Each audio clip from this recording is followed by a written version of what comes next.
የኢትዮጵያን ወታደር ወደ ግብጽ ድንበርጋ የማምጣት ዓላማ ውስጡ ብዙ ነገር ብዙ ስምነቶችን የያዘ ነው። የዶክተር አብይ አህመድ ደግሞ የተለያዩ ምኞቶች ዝርዝሮች አሉ። እነሱን ማስፈጸሚያም ይሆናል። አብይ አህመድ ወደ ቀይ ባህር በር መውጣት በጣም ይፈልጋል። እኔም እፈልጋለሁ፣ ሁላችሁም ትፈልጋላችሁ እርግጠኛ ነኝ። እንደዛው ስርዓት በማስያዙ ረገድ ኢትዮጵያ በመተወስደው እርምጃ ላይ የአሜሪካው እገዛ ሊኖር ይችላል። እንኳን ለገና በዓል በሰላም አደረሳችሁ እያልን በዓሉን ምክንያት በማድረግ ታላቅ የሽያጭ መርሃ ግብር አዘጋጅተንሎታል። ከ25% ቅናሽ ጋር በ5% ቅድመ ክፍያ የቤትና የንግድ ሱቅ ባለቤት ይሁኑ ይሎታል። ጊፍት ሪል ስቴት የንግድ ሱቆችን በመሃል መርካቶ ከ3.8 ሚሊዮን ብር ሙሉ ክፍያ በ190 ሺህ ብር ቅድመ ክፍያ የሱቅ ባለቤት ይሁኑ ይሎታል። በአዲስ አበባ እምብርት በሆነው ለጋር ላይ ግንባታቸው 80% የደረሱ መኖሪያ አፓርትመንት ቤቶችን ከባለ 1 መኝታ እስከ ባለ 3 መኝታ ይዞለው መጥቷል። ባለ 1 መኝታ 65 ካሬ በ360 ሺህ ብር፣ ባለ 2 መኝታ 108 ካሬ በ612 ሺህ ብር፣ ባለ 3 መኝታ 164 ካሬ በ920 ሺህ ብር ቅድመ ክፍያ ብቻ ከፍለው የቤት ባለቤት ይሆኑልዎታል። ይፍጠኑ፣ ብልሆች ነገን ዛሬ ይገነባሉ። ለበለጠ መረጃና ለሳይት ጉብኝት በ0981 83 42 52 ይደውሉ። ጊፍት ሪል ስቴት።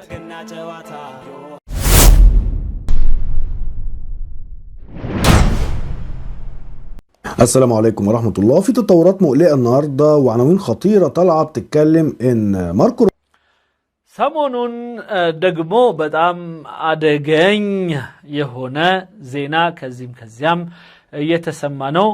በማርኮ ሩቢዮ በኩል روبيو وزير الخارجية الأمريكي የአሜሪካ ውጭ ጉዳይ ሚኒስትር مستشار أمن القومي لترامب እንደዚሁም የትራምፕ የብሔራዊ ደህንነት አማካሪ የሆነው ሰው بيتكلم مع اثيوبيا وبيتكلم مع ابي احمد اللي هو ከኢትዮጵያ ጋር ወይም ከዶክተር አብይ ጋር በቀጥታ ባደረገው ምክክር ወይም ንግግር عايز جنود من اثيوبيا يروحوا غزة የኢትዮጵያ ወታደሮች በጋዛ አካባቢ የሰላም ማስከበር ስራ ላይ ከሚሳተፉ ሌሎች ሀገራት ወታደሮች ጋር እንዲሳተፉ ጥሪ ተደርጎላቸዋል። كونوا في المأمورية بتاعه القوات بتاعه حفظ السلام اللي لسه المحددات بتاعتها مش واضحة قوي እስካሁን ድረስ በስራቸውም ሆነ ወይም ደግሞ ያላቸው ብዛትም ሆነ አይነት በጣም ግልጽ ያልሆኑ የተለያዩ ሀገራት የተለያዩ ወታደሮች ሊሳተፉበት የሚችሉ የሆነው የሰላም አስከባሪ የሚባለው ቡድን ውስጥ ኢትዮጵያ እንድትገባ ጥሪ ተደርጎላታል። يبقوا موجودين. تعرف إسرائيل فيها تقريبا 180 ل 200 ألف أثيوبي موجودين.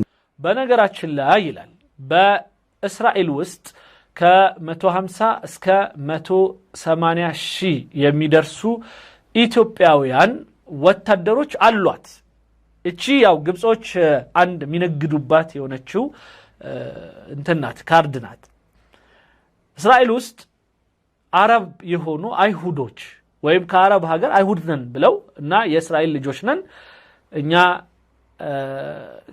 ምንም እንኳን ሌላ ሀገር ብንኖርም ብለው ወጥተው ከግብጽም ከየመንም ከተለያዩ ሌሎችም ዓለም ወጥተው እስራኤል ውስጥ የሚኖሩ በጣም ብዙ አረቦች አሉ አይሁድ ነን ብለው እና እስካሁን የእስራኤል ደጋፊ ናቸው። እስራኤል ውስጥ የእስራኤል ናሽናሊቲ ወይም ዜግነትም ስላላቸው የእስራኤል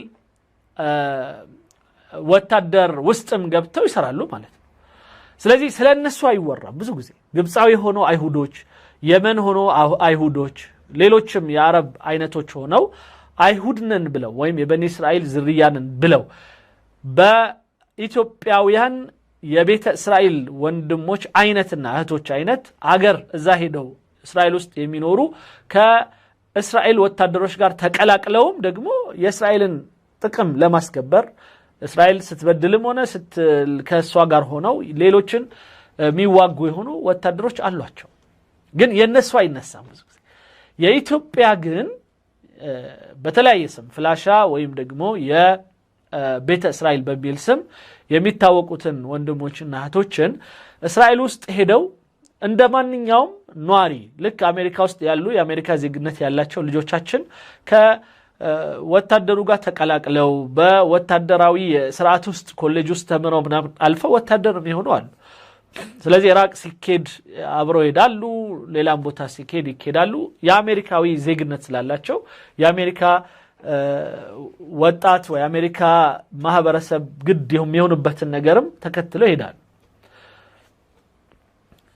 ነገር ግን ኢትዮጵያ ላይ ሲሆን ገኗል አንደኛ ቁጥሩ ምን ያህል ነው እሱን ያው ወንድሞች በተለይ ኢትዮጵያውያኖች ይነግሩናል በያስባለሁኝ ግን አንዱ እሱን ነው የሚጠቅሰው ስለዚህ በኢትዮጵያ ቢያንስ ከ150 እስከ 180 የሚደርሱ 180 ሺህ የሚደርሱ የሆኑ ኢትዮጵያውያን ወታደሮች እዛው አሉ مواطنين اسرائيليين وشاركوا طبعا يعني كان عمود فقري في العمليات العسكريه الاسرائيليه على قطاع غزه فانت ስለዚህ በقطاع غزام ላይ ሆነ በሌሎቹ ከእስራኤል ወታደር ጋር አብረው ተቀላቅለው የእስራኤልን ማለት የእስራኤልን መንግስት ከመጠበቅ አኳያ አብረው የሚሳተፉ የሆኑ የእስራኤል የጀርባ አጥንት የሆኑ ኃይሎች አሉ ይላል النهارده عايز تجيب جنود من اثيوبيا አሁን ደግሞ ከኢትዮጵያ ያ ሳይበቃችሁ ወታደር ታመጣላችሁ ይላል አዚፍ ለእስራኤል ሊዋጉ እንደሚሄዱ አድርጎ ለማስመሰል የሚካሄድ ሂደት ነው ይሄንን ማንም ሰው ሊሸወድ አይገባም የሰላም ማስከበር ተብሎ ሶማሌ ኢትዮጵያ ሄዳለች ስለዚህ ውጊያዋ የሚሆነው ከማን ጋር ነው ከተባለ ከአልሸባብ ጋር ለምሳሌ ነው ሌላው ደግሞ የሰላም ማስከበር ተብሎ የተቀመጠ አካሄድ አለ ስለዚህ የተባበሩት መንግስታት የጸጥታው ምክር ቤት ሌሎችም ይህንን የሰላም አስከባሪውን ቡድን የሚመሩ የዓለሙ ማህበረሰብ የሚመራው ድርጅት እነሱ ናቸው የሚወስኑት ሌላው ቀርቶ አንዳንዴ እስራኤልም ስርዓት ካጣች ከሷም ጋር ሊዋጉ ይችላሉ ወይም ስርዓት ሊያስከብሩ ይችላሉ በሌላው ደግሞ ከጋዛ በኩልም ሐማስም ሆነ የፍልስጤም ሌሎች ታጋዮች እንደዛው ከሚጠበቀው ነገር ይህንን የሰላም ማምጣት ሂደትን ሊያደናቅፍ የተንቀሳቀሰን ኃይልን ሁሉ ለመዋጋት ነው የሚሄዱት ወይም ደግሞ ስርዓት ለማስከበር ነው የሚሄዱት ስለዚህ ልክ ለእስራኤል ብቻ እንደሄዱ ተደርጎ ይህንን ነገር ማሰራጨት የግብጾች ስራ ነው تحطوهم على الحدود المصريه طبعا እናም ግን ይላል የኢትዮጵያን ወታደሮች ግን የሚፈልጓቸው የት ነው ይላል የግብጽ ድንበር ላይ ነው ይፈልጓት ልክ እነሱ እንደሚያሰሩት እኛም ላይ እኛ እንኳን አናሰራም እኔ እንደውም ዛሬ አረብኛ ልሰራ በጣም ዝግጁ ነበርኩኝ ምን ነው በጣም ፈራችሁ ምናምን የሚል አንድ ፕሮግራም አዘጋጅቼ ነበር ግን በአጋጣሚ ሰዓቱ ሳይበቃኝ ስለቀረ ብቻ ነው ለዛሬ ተውኩት ግን በሚቀጥለው ጊዜዎች ውስጥ ኢንሻአላህ በጣም ቆንጆ የአረብኛ ፕሮግራም ያዘጋጀው ነውና የነሱ ለምሳሌ ሶማሌ ድንበር ሲሄዱ የሰላም ማስከበር እንዴት ነበር ሲያወሩ የነበረውና እኛ ግን እንደ ኢትዮጵያ መንግስት ለምሳሌ እኛ አሁን የሰላም ማስከበር ልንሄድ ነው ግን የግብጽን ድንበር ልንደፍር ነው የግብጽን ወታደርም ልንከብ ነው ምናምን አንልምኛ እና እነሱ ቢሆኑ ኖሮ እንዴት ይሄንን ዜና ይሰሩት እንደነበር አስቡት الجنود بتوع اثيوبيا دول لو كانوا من اثيوبيا يعني مش من اسرائيل بس اي مكان الاثنين واحد يعني اي مكان لو موجودين في قطاع غزه هيعملوا كل شيء الولايات المتحده الامريكيه تطلبه ስለዚህ እነዚህ ምንም እንኳን የኢትዮጵያ ወታደር ቢሆኑም ማለት ልክ እንደ እስራኤላውያኑ ኢትዮጵያውያን በቤተ እስራኤሎች ማለት ነው ከእስራኤል ጎን ሆነው ባይሰለፉም እንኳን ነገር ግን ይላል ኢትዮጵያውያን ብቻ በመሆናቸው እና ከአሜሪካም ጥያቄ ቀርቦላቸው ሆኖ ስለመጡ እዚህ አሜሪካ የምትጠይቃቸው ነገሮች ሁሉ ያደርጋሉ ይላል ሲጀመር የሰላም ማስከበር ስርዓቱ ሙሉ በሙሉ በአሜሪካ ቁጥጥር ስር ነው ማለት አይቻልም ምክንያቱም አሜሪካ ኳታር ግብጽ ማለችበት ሳውዲ እነዚህ ሰዎች ናቸው የፈረሙት ስለዚህ ስምምነቱን የሚያደርጉት በዚህ እነሱ በሚስማሙበት ሂደት ነው የሰላም አስከባሪው ሂደት የሚያስፈጽመው ያንን ስምምነት ተከትሎ ነው እንጂ አዲስ የሚሰራው ነገር አይኖርም وكل شيء الاسرائيليين يطلبوه ሌላው ከአሜሪካ ብቻም ሳይሆን እስራኤሎችም የሚፈልጉትና የሚጠይቁትን ነገር ሊያስፈጽም ይችላል ብለው ይፈራሉ የኢትዮጵያን መንግስት تمام كل شيء العمل القذر اعمل كل شيء ሌላው ቀርቶ በማንኛውም ቆሻሻ የሆነ የፖለቲካ አካሄድም ሂዱ ቢባሉ ከግብጽ ጋር በተያያዘ ከሌላዎቹም ጋር በተያያዘ ኢትዮጵያኖች ወደ ኋላ አይሉም ይላል اثيوبيا ليها قائمه امنيات هتقدم للولايات المتحده الامريكيه او مقدمه اصلا في سياق هذه الصفقه او في سياق هذا التعاطي ይህ የኢትዮጵያን ወታደር ወደ ግብጽ ድንበር ጋር የማምጣት ዓላማ ውስጡ ብዙ ነገር ብዙ ስምምነቶችን የያዘ ነው ይላል። ኢትዮጵያ የተለያዩ ምኞቶች አሏት ልታረጋግጣቸው የምትፈልጋቸው ከዛ ውስጥ بين وزير الخارجيه الامريكي وبين ابي احمد እንግዲህ በአሜሪካው የውጭ ጉዳይ ሚኒስትር እና የብሔራዊ ደህንነት አማካሪ ለዶናልድ ትራምፕ የሆነው ሰው كدكتور أبي باوروت مثلا ولين المطالبات الإقليمية لأثيوبيا في القرن الأفريقي بأفريقيا كندلاي يا إثيوبيا فلاغوتوش إن منيوتوش من اندهونو تنغاغروال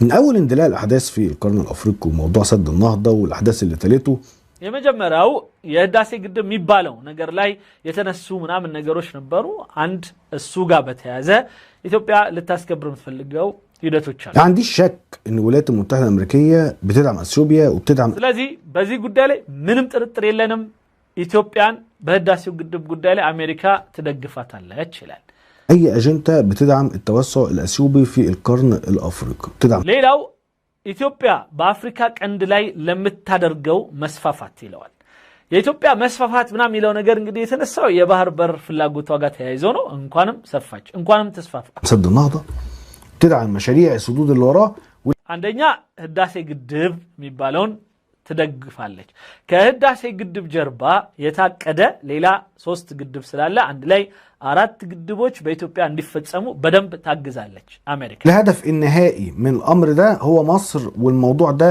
يعني مش وليد السنه دي ولا العقد الماضي ولا القرن الماضي شوف بص مشيت لك قرن لا اكتر ስለዚህ ይህ በግብጽ ላይ የተለያዩ አገሮች ሴራ ይሄ ያው የተለመደው ዲስኩር ነው በዚህ ሴንቸሪ አይደለም ባለፉት ሴንቸሪ ማለት ለብዙ ሴንቸሪዎች ወይም ምዕተ ዓመታቶች ግብጽ ላይ የሚሰራ የሆነ ደባ ነው እና ከዛ ውስጥ አንዱ ይህ የህዳሴ ግድብና አብሮ ደግሞ ካለ የህዳሴ ግድብን ተከትሎ ይመጡ ግድቦች አንድ ላይ ጉዳይ ነው እንኳን ለገና በዓል በሰላም አደረሳችሁ እያልን በዓሉን ምክንያት በማድረግ ታላቅ የሽያጭ መርሃ ግብር አዘጋጅተንሎታል። ከ25% ቅናሽ ጋር በ5% ቅድመ ክፍያ የቤትና የንግድ ሱቅ ባለቤት ይሁኑ ይሎታል። ጊፍት ሪል ስቴት የንግድ ሱቆችን በመሃል መርካቶ ከ3.8 ሚሊዮን ብር ሙሉ ክፍያ በ190 ሺህ ብር ቅድመ ክፍያ የሱቅ ባለቤት ይሁኑ ይሎታል። በአዲስ አበባ እምብርት በሆነው ለጋር ላይ ግንባታቸው 80% የደረሱ መኖሪያ አፓርትመንት ቤቶችን ከባለ 1 መኝታ እስከ ባለ 3 መኝታ ይዞሎ መጥቷል። ባለ 1 መኝታ 65 ካሬ በ360 ሺህ ብር፣ ባለ 2 መኝታ 108 ካሬ በ612 ሺህ ብር፣ ባለ 3 መኝታ 164 ካሬ በ920 ሺህ ብር ቅድመ ክፍያ ብቻ ከፍለው የቤት ባለቤት ይሁኑ ይሎታል። ይፍጠኑ፣ ብልሆች ነገን ዛሬ ይገነባሉ። ለበለጠ መረጃና ለሳይት ጉብኝት በ0981 83 42 52 ይደውሉ። ጊፍት ሪል ስቴት። فالمجهود الامريكي هنا بيحط مطالبات او استخدام للقوة العسكرية الاثيوبية على الحدود المصرية በግብጽ ድንበር ላይ የኢትዮጵያን ወታደር አምጥቶ የኢትዮጵያን ጥያቄዎች ምላሽ መስጠት ግድ ይለዋል في مقابل منح ابي احمد دعم لقائمة الامنيات بتاعته ايه هي قائمة الامنيات بتاعت ابي احمد ስለዚህ የዶክተር አቢ አህመድ ደግሞ የተለያዩ ምኞቶች ዝርዝሮች አሉ እነሱን ማስፈጸሚያም ይሆናል ምን ይሆን አንዱ اول حاجة هو عايز منفذ بحري አንደኛና የመጀመሪያው የባህር መወጣጫ ወይም የባህር በር ይፈልጋል ስለዚህ የባህር በርን ለማስገኘት አንዱ የሚከተለው የሆነ ስትራቴጂ ነው عبر اريتريا اسس افورقي مش جاي الهوا معاه አንደኛ በኤርትራ በኩል ነው የኤርትራ ጉዳይ ደግሞ ስናይ ኢሳያስ አፈወርቂ የሚባለው በቃው I think በቃው ያሉት ነው ይላል مع الولايات المتحدة الأمريكية هو مقرب جدا من روسيا ماشي ምክንያቱም ብዙ ቅርበቱም ከሩሲያ ጋር ከመሆኑ አንፃር አሜሪካኖቹ ብዙ አወዱ الامريكان شافوا خلاص زمنه انتهى او هينتهي ስለዚህ የኢሳያስ አፈወርቂ ዘመን አብቅቷል ወይም ሊያበቃ ነው ብለው ያምናሉ واللي خلاص المفروض الترتيبات المرسومه والحدود الاستعماريه والكلام اللي هم بيتكلموا ስለዚህ ሰውየው ዞር ከማለቱ በፊት ያከባቢው ጉዳይ በደንብ ሊታሰብበት ይገባል ማን ይተካው እንዴት ይሰራ አከባቢው እንዴት ይመራ ምናምን የሚሉ ነገሮች ግድ ሊታሰብባቸው ይገባል في كتير دوان وتوم باراك وغيره لا القصه دي المفروض تتغير ينفعش ان احنا نتشبث بيها وعادي غير حدود عادي. ስለዚህ ይህ እስከዛሬ ድረስም የተለመደው የሆነው የዓለማት አካሄድ አንድ መንግስት ሲመጣ ማን ነው የሚተካው እንዴት ይደረግ ማን ከማን ጋር ይቀላቀል ልክ ኢትዮጵያ ላይ እንደሰሩት አይነት ማለት ነው። ኢትዮጵያን ከሶቪየት ህብረት ጋር ተለጥፋ በመንግስቱ ኃይለ ማርያም ጊዜ በነበረችበት ጊዜ አረቦቹ የራሳቸው አጀንዳን ይዘው አሜሪካና አውሮፓውያኑ ደግሞ የራሳቸውን አጀንዳ ይዘው ሁለቱን ሻዕቢያዎች በመርዳት ኢትዮጵያን ከኤርትራ ገንጥለዋል። ከዛ በኋላ ምናልባት ምኞታቸው እነሱ ሶቪየት ህብረትን ብቻ ከኢትዮጵያ ማስወጣት የሶቪየት ህብረቱ ደጋፊ የነበረውን መንግስቱ ኃይለ ማርያምን ብቻ ዞር ማድረግ ቢሆንም ግን አብረዋቸው ግን ሲሰሩ የነበሩ ሰዎች ደግሞ ሌላ አጀንዳን ይዘው ኢትዮጵያን መገንጠል ኢትዮጵያን የባህር በር ማሳጣት ኢትዮጵያን የሚሉ ሌሎች አጀንዳዎችን አስፈጽመዋል። نضم دول لدول عادي። ስለዚህ አሁንም ይህን እንደዚህ ያደረጉትን ደግሞ ራሳቸው መጀመሪያም ሰበብ ስለነበሩ አሜሪካኖች አሁንም ከዚህ በኋላ ደግሞ ኤርትራ ከኢትዮጵያ ጋር ብትቀላቀልስ ምን ችግር አለ? እርግጠኛ ነኝ ኤርትራውያኖች ቅር አይላችሁም አይደል? እስኪ አንዳንድ ጻፉልኝ ኤርትራውያኖች። ኢትዮጵያኖች ዝም በሉ። ኤርትራውያኖች ብትቀላቀሉ አይከፋችሁም አይደል? አብረን እንሆናለን፣ የጀመርነውን መዋለድ እንቀጥላለን፣ የጀመርነውን ቢዝነስ እንቀጥላለን። ኢትዮ ኤርትራ ብዙ ኤርትራውያኖች ዘግታችሁ ሄዳችሁት ቤት አለ እሱን ከፈት አድርጋችሁ አቧራዋን ረገፍ አድርጋችሁ መኖር ትጀምራላችሁ። በቃ ኖርማል ይቀጥላል። የኛም እዛ አስመራ ብዙ አንዳንዴ ጥደው የመጡትም ምናምን ነገሮች አሉ እነሱንም ይቀጥላሉ ማለት ነው። ምን ችግር አለ? ኦኬ فأبي أحمد عايز النفاذ على البحر الأحمر.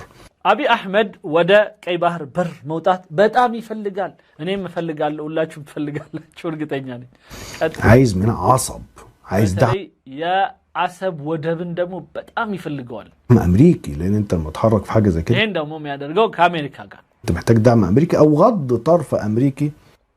أمريكان يفلقاتل أمريكان نترداو على بلزا زم اندتل ባልሰማ እንድታልፈው ማለት የፈለገውን ያድርግ ተው ማለት ብቻ እንዳትል ማለት ودعم غير مباشر من خلال ወይም ደግሞ ኢንዳይሬክት የሆነ እርዳታ رات انك تخش تعمل عملية عسكرية بدعم امريكي اماراتي. ስለዚህ በማንኛውም ሁኔታ የኢትዮጵያን ፍላጎት እንዳይፈጸም ፊቷ የሚቆም ኃይልን በኢማራት በኩልም ይሁን በሌላ መልኩ እርዳታ ሰጥቶ ማገዝ እና ያንን እንቅፋት ዞር ማድረግ እንድትችል የሚያስችል የሆነ አካሄድ ይሄዳል። على ميناء عصب لضم جزء من اريتريا الجزء اللي هو الجنوبي اللي هو مش مأهول. ስለዚህ የኤርትራው በተለይ ያሰቡ አካባቢ ከኢትዮጵያ ጋራ ሊቀላቀል የማድረግ ስራ ሊካሄድ ይችላል بطريقة كبيرة من السكان الى اثيوبيا ونبتدي نتكلم نحط كمان የራሳችን ህዝቦች ናቸው። አክቹአሊ አሰብ አካባቢ ያሉት አፋሮች ስለሆኑ አፋር ወደ አፋር ይመጣል ወደ ቤተሰቡ ይቀላቀላል ማለት ነው። كان قاعدة عسكرية إسرائيلية في هذه المنطقة ከዛም እዛ አካባቢ እስራኤላዊ አሜሪካዊ የሆነ የጦር ቤዝ ከኢትዮጵያ የባህር ኃይል ጋራ አብሮ እዛው ይመሰረታል። تكون إسرائيلية أمريكية لمراقبة البحر الأحمر والعمليات العسكرية. يا بحر هايل በእነዚህ አካሎች ቁጥጥር ስር ይውላል ወይም ደግሞ ጥበቃ ስር ይውላል። كلام الاستخباراتات بتاعتهم ما هيبقى الموضوع ማንኛውም የደህንነት ስራዎች በዚህ አካባቢ የባህር ላይ ሽፍቶችን የመሳሰሉትን ሁሉ ለመቆጣጠር እንደዚሁም ደግሞ ያው ባህር ላይ ሆነው ነው የተለያዩ ምንድነው የሚባለው ድምጾችን የሚሰሙት። ስለዚህ በዛ በኩል ማንኛውም የደህንነት ስራዎችን የሚሰሩበት ሁኔታ ይፈጠራል። تبادلي ناخد من عندك قوات احطها في قطاع غزة تعمل اللي انت عايزه بقى. ስለዚህ በሰላም ማስከበር የጋዛ ጉዳይ ላይ ተሳታፊ ትሆናላችሁ እንደ ኢትዮጵያውያን። ከዛ በኋላ እኛ ደግሞ በዚህ በባህር በር በኩል የምትፈልጉትን ነገሮች እናሳካላችኋል። انت بقى خش اضرب بقى في الناس بتوع حماس اعمل بقى يعني الحرب بالنيابة عن اسرائيل حاول ግን በዚህ በኩል ደግሞ ሐማስ ነኝ ብሎ የሚመጣ ማንኛውም ተዋጊን ትዋጋለህ። ለእስራኤል ለአሜሪካ ጥቅም አድርግ የተባልከውን ነገር ታደርጋለህ። تشتبك مات منك عادي ما ماتش منك عادي تبقى አንተ በኩል ሰው ሞተ አልሞተ ኖርማል موجود، تعمل مشكله مع مصر مع قوات الحدوديه الموجوده. የኛ ሀገር የኛ ወታደር ሲሆን እንደዚህ ያወራል ማለት ነው። ግን የራሳቸውስ لما يروح مثلا جندي مصري في الصومال عشان يضرب بالشباب يعني ايش رايك يعني يجوز يعني لك الشباب اندي قطاو اندي غرفው የእስራኤል የማን ነው የግብጽን ወታደር ወደ ሶማሌ ሲላክ ምንም አይመስለውም የሰላም ማስከበር ሂደት ተብሎ እንደዚሁም ደግሞ የኢትዮጵያ ወታደርም አንዳንዴ ምክንያቱም ዳር ሆነን የኢትዮጵያ ድንበርን እንደፍራለን እያሉ ስለሆነ ያን ካደረጉት የሚቀጡት እነሱ ናቸው። ስለዚህ ወታደራቸውን ለዛም ይዳርጋሉ ማለት ነው። ሌላም አካባቢ የግብጽ ወታደሮች ብዙ ቦታ ሄደዋል የሰላም ማስከበር ተብሎ ማለት ነው የነሱ ሀገር ያልሆነ ግን የኢትዮጵያ ሲሆን ለምንድነው አዲስ የሚሆነው? عادي مفيش مشكله، ما انا مش اسرائيل، انا اثيوبيا ماشي، اعمل بقى معايا اي حاجه، انا اقوم بالعمل القذر، انا بتاعك في غزه في مقابل. ስለዚህ በኢትዮጵያ የሰላም ማስከበር ሂደቱን በጋዛ ላይ በመታደርግበት ወቅት ምናልባት በሱሳቤ ማለት ነው አሜሪካኖችም ሆነ እስራኤሎች ሌላ ልክ ያልሆነ እንቅስቃሴዎችን እንዲያደርጉ ቢፈልጓቸው ሊያደርጉ ይችላሉ ነው የሚለው ኢትዮጵያኖች። اطفاء الشرايين الامريكيه على العمليات العسكريه الاثيوبيه على اريتريا او غض الطرف الامريكي عن العمليات العسكريه دي مع دعم ሌላው ኢትዮጵያ ወደ ባህር በር የምታደርገውን ጉዞ ሊቃወም የሚችል የኤርትራ ወታደር ከመጣ ያንን እንደዛው ስርዓት በማስያዙ ረገድ ኢትዮጵያ በመተወስደው እርምጃ ላይ የአሜሪካው እገዛ ሊኖር ይችላል። المباشر للمجهود الاماراتي اللي يكون داعم للمجهود الاثيوبي للاستيلاء على اريتريا. ስለዚህ በዚህ ሂደት ውስጥ ይህ ኤርትራው በኢትዮጵያ የባህር በር ተቃውሞ አምጥቶ አንዳንድ ጥፋቶች ሊያደርስ ከሞከረ በኢማራት በኩል ኢትዮጵያ ወታደርም ጨምሮ የአሜሪካ እርዳታ ተጨምሮበት ይህንን ጉዳይ ማክሸፍ ይቻላል። እንኳን ለገና በዓል በሰላም አደረሳችሁ እያልን በዓሉን ምክንያት በማድረግ ታላቅ የሽያጭ መርሃ ግብር አዘጋጅተንሎታል። ከ25% ቅናሽ ጋር በ5% ቅድመ ክፍያ የቤትና የንግድ ሱቅ ባለቤት ይሁኑ ይሎታል። ጊፍት ሪል ስቴት የንግድ ሱቆችን በመሃል መርካቶ ከ3.8 ሚሊዮን ብር ሙሉ ክፍያ በ190 ሺህ ብር ቅድመ ክፍያ የሱቅ ባለቤት ይሁኑ ይሎታል። በአዲስ አበባ እምብርት በሆነው ለጋር ላይ ግንባታቸው 80% የደረሱ መኖሪያ አፓርትመንት ቤቶችን ከባለ 1 መኝታ እስከ ባለ 3 መኝታ ይዞለው መጥቷል። ባለ 1 መኝታ 65 ካሬ በ360 ሺህ ብር፣ ባለ 2 መኝታ 108 ካሬ በ612 ሺህ ብር፣ ባለ 3 መኝታ 164 ካሬ በ920 ሺህ ብር ቅድመ ክፍያ ብቻ ከፍለው የቤት ባለቤት ይሁኑ ይሎታል። ይፍጠኑ፣ ብልሆች ነገን ዛሬ ይገነባሉ። ለበለጠ መረጃና ለሳይት ጉብኝት በ0981 83 42 52 ይደውሉ። ጊፍት ሪል ስቴት